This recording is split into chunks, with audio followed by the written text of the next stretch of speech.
Today we're going to be in the kitchen making my grandmother's famous applesauce cake. But we're not going to be just making her applesauce cake. We're going to be doing coping strategies while we're here baking to help us handle our emotions so that we can hopefully boost our resiliency to be able to handle those feelings when we're outside the home. So we're making applesauce cake, so we're going to need applesauce. I'm not going to knock you if you go to the grocery store, you go to the pantry aisle, and you get applesauce that's pre-made. If that's where you're at today, that's where you're at.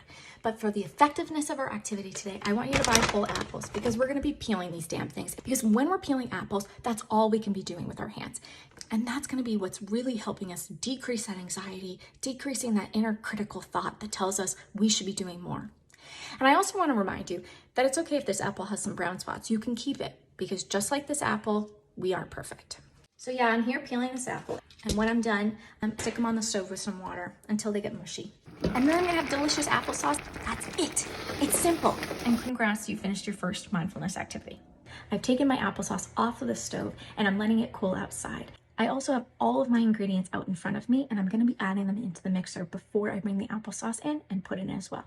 The reason why I have all my ingredients out is one, people say it's a good thing to do so you know you have all of your ingredients ready. But I also think it's really good for our mental health because if you particularly have trouble with your ADLs, your activities of daily living, those are like brushing your teeth, making your bed, taking a shower, then this is a great thing for you to build skills in being able to put aside flour, sugar, organize all of these materials before you get started. And if you're able to do that, you're able to build some personal pride in getting something accomplished, along with building those skills back into your life of being able to plan and organize your next steps in your day. My cake is in the oven at 350. It's going to taste great no matter what. My cakes are out of the oven and they're cooled, so I'm going to start on my boiler frosting.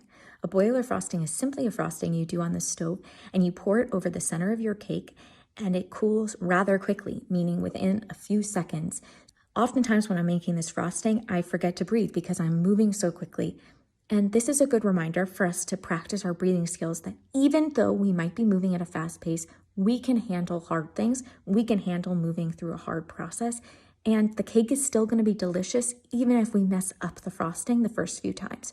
So your frosting is on your cake and you're ready to eat it. I hope you enjoy it with some friends and family or just by yourself. But the main important thing is take care of your mental health. See you next time.